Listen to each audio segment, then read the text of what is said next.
Dr. Nefarious, we've all enjoyed your past work, but how do you respond to critics who say your latest galactic schemes are just more of the same? I will annihilate them!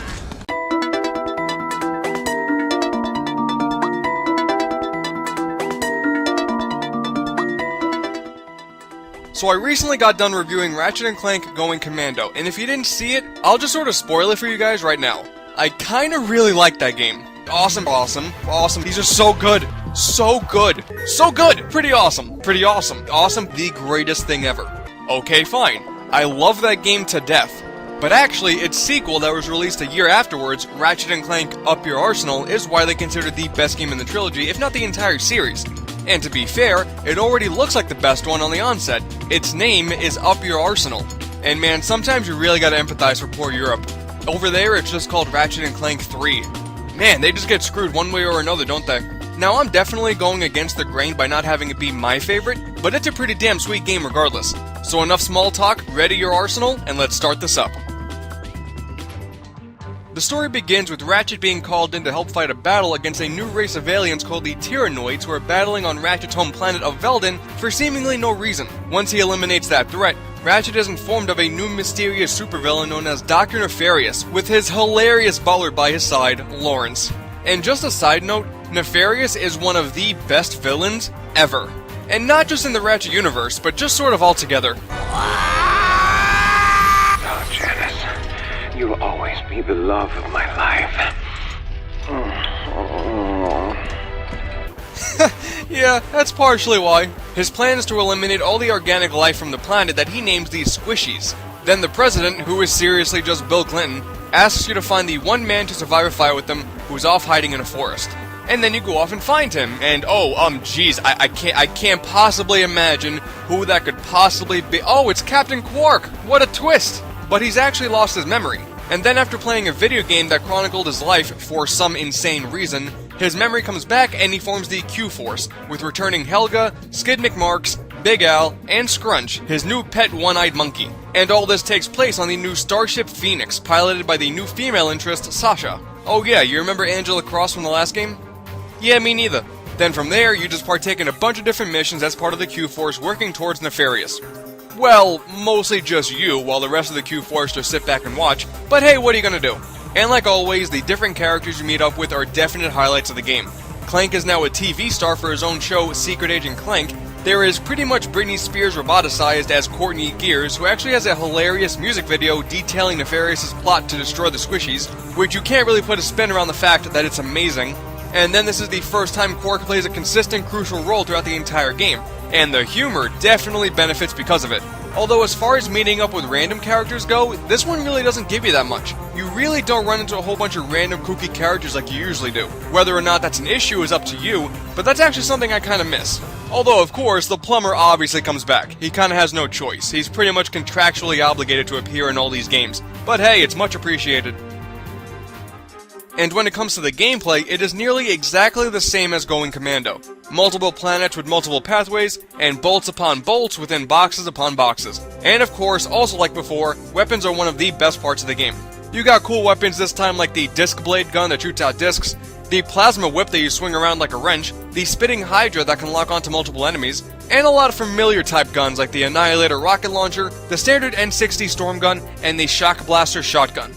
It's overall not the best lineup of weapons in the entire series, but it's a great one nonetheless. And to be fair, just like the game before it, there is a special vendor that'll offer up weapons from Going Commando, and for free if you have a save file for it. So now, you can throw the lava gun and the bouncer into your arsenal, making the lineup seriously 10 times better. It's impossible to go wrong with the bouncer. And again, just like before, you upgrade these weapons by using them, but they really upped the ante this time. You can level them up to level 5. Each time you upgrade giving you little mini perks like a lock-on, before finally getting a whole lot more powerful with level 5. And this includes the weapons from Going Commando. They upgrade just like the ones debuting in this one. And that is awesome! It's obviously still incredibly addicting seeing your weapons get bigger and better over time, but coming from Going Commando, you may think that you'd probably never upgrade all these weapons all the way through because it'll take forever. An interesting change with this game's structure is that there is a lot less of an emphasis on exploration and platforming and a much stronger emphasis on mowing down enemies. With tons of more enemies down your pathway, you are definitely going to feel more like a badass. but I honestly can't say I don't prefer the way the other games played out. Don't get me wrong, it's still a load of fun, obviously, but this is kind of the reason why I don't love this game as much as everyone else. There was such an immediate joy with the first two games and exploring all the different formations of the planets, and I really just didn't feel that with this one. Seriously, the second full planet that you explore, Marcadia, is basically just a straight line with enemies down your path. It's kinda bland. They also brought back the gem collecting too, throwing 100 crystals in an area leaving you to collect them at your own will. But as opposed to a big sandbox, it's confined into a section of tubes. It's a weird downgrade, I gotta say. There's also this weird new item called Inferno Mode, which makes you temporarily invincible with an incredibly powerful wrench, but you can't use your weapons. I'm sorry, but am I the only one who finds it weird that you have a lot more of an emphasis on weapon upgrading, but there's an item that forbids the use of weapons? Now granted, these are few and far between, and you can avoid them, but still, it's just a weird addition regardless. But then again, you do get the box breaker back, which continues to be awesome. Oh, and that's right, the Rhino makes its return as well. Of course you know that weapon's gonna be badass, but just wait until you upgrade it. Yeah, it's pretty special. A lot of staples that Going Commando made standard for the series return here as well. By destroying enemies in general, you level up your health, you can buy armor at the armor vendor, and Challenge Mode, aka New Game Plus, returns as well, where you play through the game again with all the weapons you had, with insane multipliers for your bolts, and purchasable upgrades to your fully leveled up weapons that you can then level up some more. It's very apparent at this point that Going Commando was the launching point to set up what a standard Ratchet game would be, and Up Your Arsenal definitely doesn't disappoint in that department. Although the special bolts, that are this time the titanium bolts, are pretty useless. What would allow you to purchase mods for your weapons before, this time only allow you to purchase skins for Ratchet. Definitely diminishing their value quite a bit. And of course, there's plenty of other stuff to break up the standard Ratchet run and gun gameplay. The different gadgets are back of course, like the returning swing shot, which you no longer have to equip to use, which is a nice touch, and the new refractor for laser puzzles. But there's actually two different gadgets that I'm really not a big fan of. Firstly, there is the Guys. It transforms you into a Tyrannoid and allows you to talk to fellow aliens. But it's done by a really lame button matching game. Maybe if it was like Simon, where you need to memorize the patterns instead of just pushing the button that you see, it would be okay, but since you don't, it's pretty bleh. And then there's the door opening puzzle, the Hacker, which just confuses me. With the three that came before it, you actually had to think a little bit to get through it. This one is just spin around the circle, shoot the red, grab the green. These aren't puzzles, they're just monotonous. I'm mostly harping on it because they went from puzzles to non-puzzles, so it's hardly game-breaking, but it's still pretty tedious, and really drags on for what feels like forever. And then of course the Clank levels return too, letting you play as the little sidekick. The gimmick this time around is that you have a banana gun to have Scrunch the monkey get some work done for you. It's kind of annoying at times shooting a banana and then just sitting there and waiting for him to finally get to it, but they're about as enjoyable as they always were. They even brought back a giant Clank fight for the set of his new TV show. Pretty cool. And the arenas are back as well, giving you a bunch of missions where you tackle a whole plethora of different enemies with explosions aplenty. And this time, there's a bunch of special platforming missions alongside them, which is an awesome addition. And then there are the battle missions. Here you put into a war zone of sorts and have to do a few missions. And honestly, this is another aspect of the game that I'm really not that fond of. Let's look at the first war zone, I guess I'll just call them. This one has 5 different missions, and seriously, it's destroy all the enemies again, destroy all the enemies once more, this time with a turret, defend your commanders by destroying all the enemies for 2 minutes, and then spin these 5 bolts around in the area while destroying all the enemies. Repetitive much? And unlike the arena where most of the missions were optional, you're required to do all of these. Now granted, there are a few times where they'll try changing it up a bit by giving you like a plane or something, but I'm sorry guys, I really don't like these. These are just incredibly repetitive.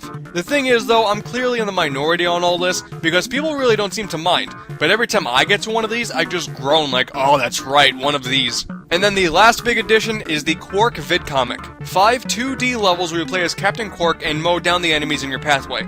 It's definitely nice that you have some platforming here to accommodate the reduced platforming in the main game, but again guys, I just can't make myself enjoy these. For the most part, just mash on the punch button while moving forward and jump when necessary, and you will do just fine aside from the bosses. I've seen a lot of people say these are challenging. I can't see that in the slightest. Now I do want to be fair though. In preparation for this review, I went back and read a lot of other people's thoughts on the game to see what they think, and it's pretty apparent that they really don't mind all the things that I do. Sorry guys, that's just how I feel.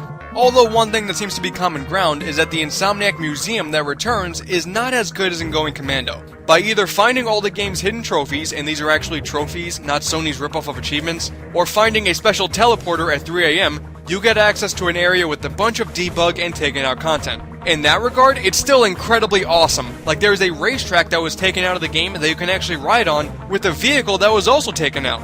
But overall, there's just something about it that just doesn't feel as special as before. Although this is mostly just a comparison thing. Oh, that's right, there's also an offline and online multiplayer mode where people can run around these different areas and fight each other and take over points of a map or something. Honestly, I never played this mode. I never once connected my PS2 online for any game, and apparently the community on the PS3 version is already kinda dead. So, I got no input on this mode, but from what I gather, it was a really fun mode, while people were still playing it. Finally, presentation-wise, I can't complain. Soundtrack is well done, the graphics are really excellent, animations are great, the voice acting is top-notch. If you played Going Commando, you kinda know what to expect here. And honestly, that's just how I feel about the game as a whole. Ratchet & Clank Up Your Arsenal is a good game. In fact, it's a great one. But almost all of the additions that Going Commando added were fantastic, where some of the ones in this one just confuse me. And, considering Going Commando is my favorite in the series, and one of my favorite games of all time, it's pretty obvious that I'm gonna like this one less. But it does round off the trilogy in a great way, with each game really telling its own unique adventure. The first game tells of humble beginnings, the second game shows their true rise to stardom, and the third game lets you feel like a badass. But with that, that is the entire PS2 trilogy all wrapped up, so sometime in the future I'll be taking a look at the different spin-offs, as well as the much prettier PS3 trilogy. But to end it off, thank you guys for watching the reviews, and I hope you enjoyed them. As always, I'll catch you guys next time. That's all for now.